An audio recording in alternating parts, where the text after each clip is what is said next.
യേശുനാഥന് വേണ്ടി അസമാധാനം സ്വീകരിക്കുവാൻ മനസ്സാകുന്ന ഏവർക്കും ഈശോമിശിഹായ്ക്ക് സ്തുതിയായിരിക്കട്ടെ.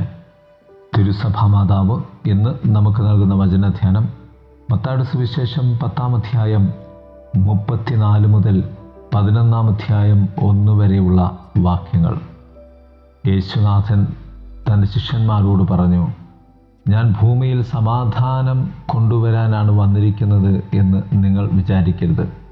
സമാധാനമല്ല, വാളാണ് ഞാൻ കൊണ്ടുവന്നിരിക്കുന്നത്. 3 പദങ്ങളായി ഈ ധ്യാനത്തെ നമുക്ക് ക്രമപ്പെടുത്താം. 1, സമാധാനമല്ല, വാൾ. ആത്മസംതൃപ്തിയെ യഥാർത്ഥ അപകടങ്ങളെക്കുറിച്ചോ കുറവുകളെക്കുറിച്ചോ അറിയാതെയുള്ള ആത്മസംതൃപ്തി എന്ന് നിർവചിക്കാം. ഇതൊരു തെറ്റായ സമാധാനമാണ്, ഹാനികരമായ സമാധാനം പോലും. അത് നമ്മെ ഉറങ്ങാൻ പ്രേരിപ്പിക്കുന്ന ഒരു ആത്മസംതൃപ്തി സമാധാനമാണ്. അത് ജീവിതത്തിൽ ഏറ്റവും മൂല്യവത്തായ കാര്യങ്ങൾ നഷ്ടപ്പെടാൻ ഇടയാക്കും. ദൈവം, വിശ്വാസം, കുടുംബം മുതലായവ ആ വ്യാജ സമാധാനം തടസ്സപ്പെടുത്താൻ യേശു വരുന്നു.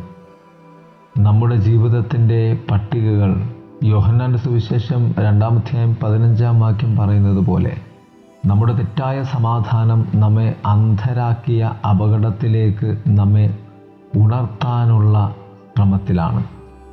ദേവാലയത്തിൽ നിന്ന് ആടുകളെയും കാളകളെയും പുറത്താക്കിയതുപോലെ ദൈവത്തിൻ്റെ നന്മയ്ക്കും നമ്മുടെ സ്വന്തം മാനത്തിനും എതിരായതെല്ലാം നമ്മുടെ ജീവിതത്തിൽ നിന്ന് പുറത്താക്കാൻ സാഹചര്യങ്ങളെയും പരീക്ഷണങ്ങളെയും ബുദ്ധിമുട്ടുകളെയും അവൻ തൻ്റെ വാളായി ഉപയോഗിക്കും.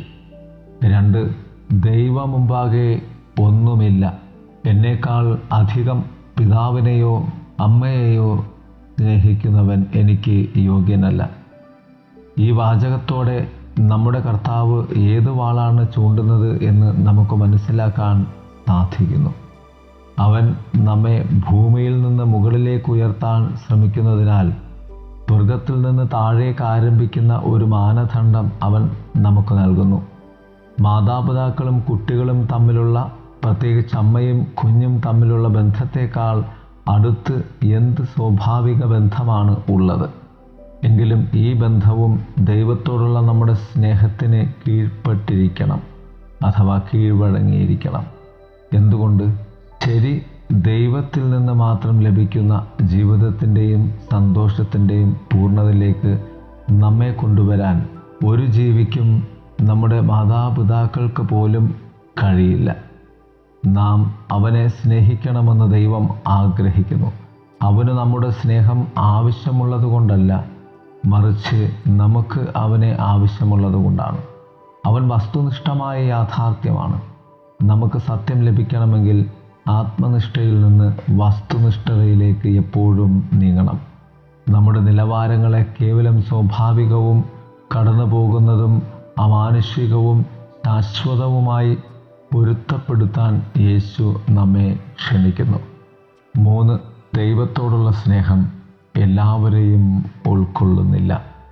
നമ്മുടെ ഏറ്റവും ചെറിയ സഹോദരന്മാരിൽ ഒരാൾക്ക് 1 കപ്പ് വെള്ളം നൽകുന്നത് പ്രതിഫലം ലഭിക്കാതെ പോകില്ല. അതിനാൽ ശ്രദ്ധിക്കപ്പെടാതെ പോകില്ല.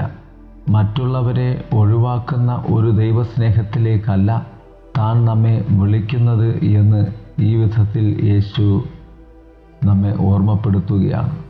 ദൈവത്തെ ഒന്നാമതെത്തിക്കുന്ന മാനദണ്ഡം അമ്മയോടോ അപ്പനോടോ സഹോദരിയോടോ സഹോദരനോടോ ഉള്ള സ്നേഹത്തെ ഒഴിവാക്കുന്നില്ല. ഒരിക്കൽ നാം ദൈവത്തെ അവൻ അർഹിക്കുന്നത് പോലെ സ്നേഹിച്ചാൽ മറ്റുള്ളവരെ അവർ അർഹിക്കുന്നത് പോലെ സ്നേഹിക്കാൻ നാം പഠിക്കും.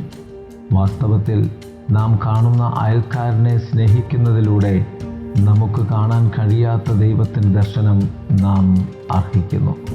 പ്രിയമുള്ളവരെ, നമുക്ക് എല്ലാവരോടും എല്ലാത്തിനുമുള്ള സ്നേഹത്തെക്കാളും അധികമായി ദൈവത്തെ സ്നേഹിക്കാം.